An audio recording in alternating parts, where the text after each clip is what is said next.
আমার প্রিয় জন্মস্থানের জেলা মৌলভীবাজার জেলা শাখা কর্তৃক আয়োজিত আজকের এই বিশাল কর্মী সম্মেলনের সম্মানিত সভাপতি, মৌলভীবাজার জেলা শাখার সম্মানিত আমির স্নেহভাজন ইঞ্জিনিয়ার শাহেদ আলী, মঞ্চে বসা বাংলাদেশ জামাতে ইসলামী কেন্দ্রীয় সরকারি সেক্রেটারি জেনারেল, নির্বাহী পরিষদের অন্যতম সদস্য অ্যাডভোকেট ইহসানুল মাহবুব জুবায়ের,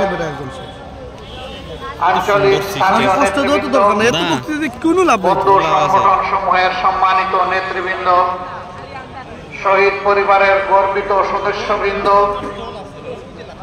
24-এর স্বাধীনতা এবং গণবিপ্লবের নায়ক আমার আহত বন্ধুগণ, প্রিয় সহকর্মী ভাই ও বোনেরা, সাংবাদিক বন্ধুরা, প্রিয় মৌলভীবাজারবাসী, আল্লাহ তাবারক ওয়া তাআলার শুকরিয়া আদায় করছি। রব্বুল আলামিন মুক্ত পরিবেশে আজ এমন একটি সম্মেলন প্রশান্তির সাথে আমাদেরকে অনুষ্ঠান করার তৌফিক দান করেছেন। সেই মহান রবের দরবারে প্রাণ খুলে শুকরিয়া আদায় করি, আলহামদুলিল্লাহ। আমি শ্রদ্ধা জ্ঞাপন করি এই পরিবেশ সৃষ্টি করার জন্য যে সমস্ত তরুণ তরুণী, ছাত্র সমাজ বুক পেতে জালিমের বুলেট বুকে লুফে নেওয়ার জন্য রাস্তায় দাঁড়িয়ে স্লোগান দিয়েছিল, বুকের ভিতরে তুমুল ঝড়, বুক পেতেছি গুলি কর। এই তুমুল ঝড়টা ছিল 15.5 বছর একটি ফ্যাসিস্ট সরকার জাতির ঘাড়ে চেপে বসে জাতির সকল অধিকার কেড়ে নিয়েছিল, দেশকে কার্যত শ্মশান কিংবা গুরুস্থানে পরিণত করেছিল। ওরা মাঝে মাঝে বলতো এই দেশে নাকি অনাবিল শান্তি বিরাজ করছে। আমি ওদের আমলেও চিৎকার দিয়ে বলতাম, হ্যাঁ, শান্তি তোমরা স্থাপন করেছো, কবরস্থানের শান্তি। কারণ কবরস্থানে কোনো জীবিত মানুষ থাকে না, এই জন্য তাদের হাসি কান্না শোনা যায় না। বাংলাদেশকে তোমরা সমস্ত অধিকার হরণ করে, মানুষের সমস্ত অধিকার হত্যা করে সেই রকমই তোমরা গুরুস্থানে পরিণত করেছো, এই জন্য এখানে হাসি এবং কান্না শোনা যায় না। এই 15.5 বছর তারা খুনের রাজ্য কায়েম করেছিল। তার জানান দিয়েছিল ক্ষমতায় আসার আগে, 2 বছর আগে, 2006 সালের 28 অক্টোবর স্পষ্ট বিভাগকে লগিমেন্টার তাণ্ডব চালিয়ে আদম সন্তানদেরকে নির্মমভাবে হত্যা করে তাদের লাশের উপর দাঁড়িয়ে যখন নর্তন কীর্তন করেছিল, তখন তারা জাতিকে জানিয়ে দিয়েছিল যে আমরা ক্ষমতায় আসলে এই খুনের রাজনীতি করব। আমরা সেদিন আমাদের বুকের কান্না বাংলাদেশের জনগণের কাছে হয়তো পৌঁছাতে পারি। বহু কায়দা করে, পয়েন্ট করে, একটি জঘন্য সরকারের হাত করে, পিছনের দরজায় বোঝাপড়া করে, নির্বাচনী ইঞ্জিনিয়ারিং করে তারা 2008 সালের 29 ডিসেম্বর যে নির্বাচন হয়েছিল সেই নির্বাচনে তারা জয়লাভ করেছে। 9 সালের 10 জানুয়ারি থেকে ক্ষমতায় বসেই সেই খুনের নেশা বাস্তবায়নের কর্মসূচি তারা হাতে নেয়। সর্বপ্রথম তারা খুন করে আমাদের 57 জন কমিটেড দেশপ্রেমিক 24 সেনা অফিসারকে বিডিআর সদর দপ্তর পিলখানায় 25 এবং 26 ফেব্রুয়ারি। ক্ষমতায় আসলো 10 জানুয়ারি। 2টা মাসও যেতে না যেতে খুনের রাজত্ব তারা কায়েম করা শুরু করে দিল। সেনাবাহিনীর মনোবল ভেঙে দিল। বিডিআরকে ধ্বংস করে সেই বাহিনীর 17,500 সদস্যকে চাকরিচ্যুত করল, 8,500কে জেলে নিল। জেলের ভিতরে এ পর্যন্ত 350 অধিক তারা আমাদের গর্বের এই বাহিনীটা ধ্বংস হল। ক্ষমতায় যাওয়ার সিঁড়ি হিসাবে তাদেরকে ব্যবহার করে, চক্রান্ত করে তাদেরকে ধ্বংস করে দিল। আমাদের গর্বিত এই বাহিনীর নাম বলতে এখন বিজিবি রাখা হয়েছে। আগে ছিল আমাদের নামের সাথে একটা শৌর্য বিজ্ঞ বাংলাদেশ রয়েছে, এখন নাম দিয়েছে বর্ডারের চৌকিদার, লোগো বদলিয়েছে, ড্রেস বদলিয়েছে, নাম বদলিয়ে ফেলেছে। কারা এগুলা করবে? কারা হত্যাকারী ছিল? জাতিকে জানতে দেওয়া হলো না, লুকোচুরি করা হলো। রাতের অন্ধকারে বিদ্যুতের আলো কেড়ে নিয়ে অন্ধকার করে খুনিদেরকে পালিয়ে যাওয়ার সুবিধা করে দেওয়া হলো। একটা বিশেষ দেশের ট্রেন সেদিন কেন এসেছিল ঢাকায়? এরপরে হঠাৎ করে উদাও হয়ে গেল কিভাবে? আর জবাব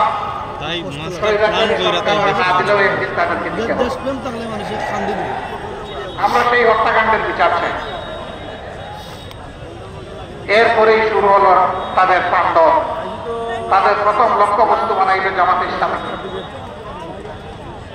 যারা পরিচিত দেশপ্রেমী, যারা তাদের সততায় দেশবাসীকে মুগ্ধ করেছে, দক্ষতার স্বাক্ষর রেখেছিলেন দায়িত্বের পরতে পরতে, সেই সমস্ত নেতৃবৃন্দকে ঠান্ডা মাথায় মিথ্যা অভিযোগে নেই, সাজানো কোর্ট, পাতানো সাক্ষী দিয়ে এবং ব্রাসেলস থেকে রায় এনে সেই সমস্ত নেতৃবৃন্দকে খুন করা হলো, ফাঁসি দেওয়া হলো, কাউকে কাউকে তিলে তিলে মৃত্যুর দিকে ঠেলে দেওয়া হলো, তারা জেলের ভিতরে ইন্তেকাল। আল্লাহ তাআলা তাদের সকলকে মর্যাদাবান শহীদ হিসাবে কবুল করুন। আমরা তখন আমাদের বন্ধু সমস্ত রাজনৈতিক সংগঠনকে বলেছিলাম, এটি জামাতের উপর আঘাত নয়, এটি বাংলাদেশের স্বাধীনতা সার্বভৌমত্বের উপর আঘাত। স্বাধীনতা সার্বভৌমত্বের এই বিশাল দেয়াল ভেঙে দিলে বাকি সবাই দেশে যাবেন, কেউ ঢুকতে পারবেন। আমাদের পাশে দাঁড়া প্রেসিডেন্টকে সম্মিলিতভাবে আমরা মোকাবেলা করি। আফসোস আমরা কথাগুলা বুঝাইতে পারি না, সবাই মিলে একসাথে পারলাম না। তারপরে তারা আর কাউকে ছাড়লো না, এক এক করে সবাইকে ধরলো, বিএনপিকে ধরলো, হেফাজতকে ধরলো, আলেম উলামাকে ধরলো, অন্যান্য দলকে ধরলো, কাউকেই তারা ছাড় দিল না। এমনকি এই যে সাংবাদিক বন্ধুরা আজকে এসেছে এখানে আমাদের নিউজ কভার করতে, তাদেরকেও ধরলো, তাদেরকে খুন করলো, তাদেরকেও আমাদের সাথে গুম করলো, তাদেরকেও আয়না করে পাঠালো, তাদেরও কাউকে ধরে ভারতের বর্ডারের ওপারে নিয়ে ফেলে দিল। এইভাবে সারাটা দেশকে তারা কলকে পরিণত করেছে। 15.5 বছর দফায় দফায় অনেক আন্দোলন সংগ্রাম আমরা করেছি, কিন্তু সেই আন্দোলনের পরিসমাপ্তি আমরা ঘটাতে পারিনি। স্বৈরাচারকে আমরা তাড়াতে পারিনি, ওদেরকে বিদায় করতে পারিনি। আমি গর্বিত, আমাদের সন্তানেরা সেই কাজটি পেরেছে। আমি আমাদের সন্তানদেরকে ভালোবাসা উপহার দিচ্ছি, শ্রদ্ধা জ্ঞাপন করছি, কৃতজ্ঞতা জানাচ্ছি, জাতির পক্ষ থেকে তাদেরকে স্যালুট জানাচ্ছি। আল্লাহ তাআলার সাহায্যে তারা একটা অসাহিত্যকে সাধন করেছে। এরকম সন্তান পেয়ে জাতি গর্বিত। ইনশাআল্লাহ আগামীর বাংলাদেশ আমরা তাদের হাতে তুলে দিব ইনশাআল্লাহ। প্রিয় মৌলভীবাজারবাসী, ব্যাংক, বিমা সেক্টর, কর্পোরেশন, আর্থিক সকল খাত লুটে ফুটে শেষ করে দিয়ে এই দেশের মানুষের কষ্টের অর্জিত গচ্ছিত আমানত সব কিছু গিলে ফেলে তারা নিজেরা পালানোর আগে সব কিছু বিদেশে পাচার করেছে। পালায় তারা, পালায় গুরুতর সন্ত্রাসী এবং অপরাধী, যে দেশকে ভালোবাসে, যে জনগণকে ভালোবাসে, সে কখনো পালায় না। হ্যাঁ, গাল করা বলি দিয়েছিলেন সেই চুপ ডাকাতের লিডার যে আমি অমুকের মেয়ে, আমি পালাবো না।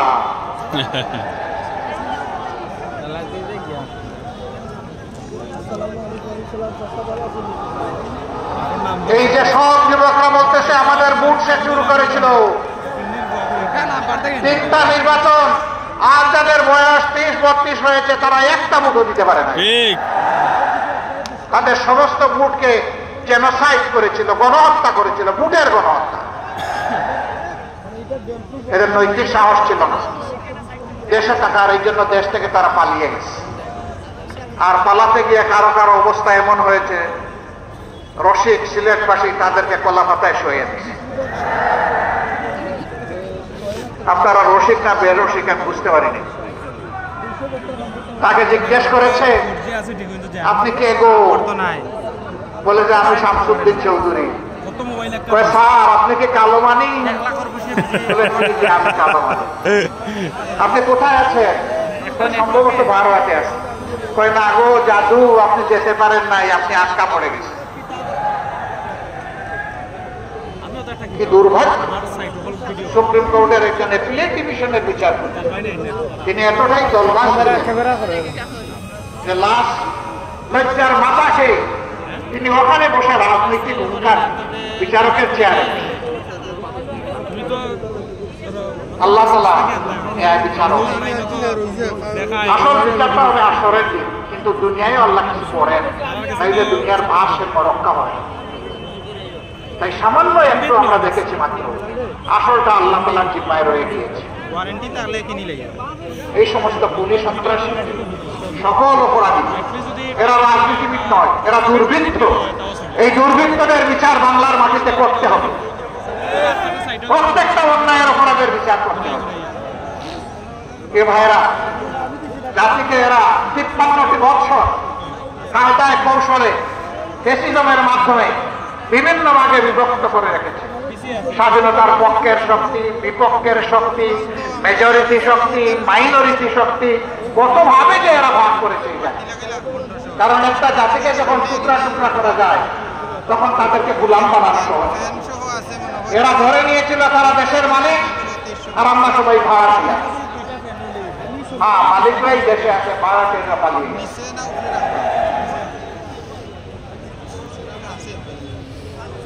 আমরা ৫ তারিখের এই বিশাল নিয়ামত আল্লাহর পক্ষ থেকে, আল্লাহ উপহার দিলেন এই জাতিকে, সাথে সাথে আমরা জাতিকে, আমাদের সহকর্মীদেরকে আহ্বান জানিয়েছিলাম, আমরা দেশকে ভালোবাসি, এদেশের মানুষকে ভালোবাসি। অতএব আমাদেরকে দায়িত্বশীলতার পরিচয় দিতে হবে। আপনারা শান্ত থাকুন, ধৈর্য ধরুন এবং দেশকে তার জায়গায় ফিরিয়ে আনতে সহযোগিতা করুন। আলহামদুলিল্লাহ, জনাব ওবায়দুল কাদের মুখে ভেঙচি কেটে কেটে বলতেন, আওয়ামী লীগ যদি ক্ষমতায় থেকে যায় ভাই সেও সকল মক্সিবাদ কাউয়া বলিয়েন না ভাই। তিনি বলতেন আওয়ামী লীগ ক্ষমতা হারাতে 2 দিনের মাথায় 5 লক্ষ লোককে খুন করা হবে। কে খুন করবে? বিএনপি জামাত। আমি আপনাদের কাছে জিজ্ঞেস করতে চাই, 5 তারিখের পরে 2 দিনে কি বাংলাদেশে 5 লক্ষ মানুষকে খুন করা হয়েছে? কেন হয়েছে? কারণ যাদেরকে তারা দুর্নীত, তারা এই দেশকে ভালোবাসে। তাদের কোনো নিজের বাড়ি নাই, তাদের কোনো মাসির বাড়ি নাই, তাদের কোনো স্বামীর বাড়ি। এই দেশই আমাদের প্রিয় বাংলাদেশ। এই দেশ নিয়ে আমরা, আল্লাহ তাআলা এখানে পয়দা করেছেন, গর্বের সাথে এই দেশ নিয়ে আমরা বাঁচতে চাই। চাইলে কি পরিমাণ তারা কাণ্ডজ্ঞানহীন হলেও জাতি দায়িত্বজ্ঞান সম্পন্ন। জাতি প্রমাণ দিয়েছে দেশকে, মানুষকে আমরা ভালোবাসি। তিনি যে দেশে সবকিছু মাপ হয়ে গেছে, তারা আমাদের মানে একদিন আপনি খুন করলো মাপ। প্রতিবেশীর প্রতি সম্মান থেকে বলতে চাই, কেউ কেউ মারছেন, আপনারা শান্তিতে থাকুন, আমরা চাই আমাদেরকে আপনারা শান্তিতে থাকতে। আপনাদের পাশ করে কি পাঠাবেন আমরা জিজ্ঞাসা করি না, আমাদের পাশ করে উঠে তাকানোর চেষ্টা করবেন। আমাদেরকে আপনারা সাম্প্রদায়িক সম্প্রীতির কথা বলেন, ভালো, আপনাদের নিজের চেহারা আয়নাতে একটু এর আগে দেখেন। আপনারা সেখানে যাদেরকে মাইনরিটি বলেন তাদের সাথে আপনারা কি আচরণ করেন।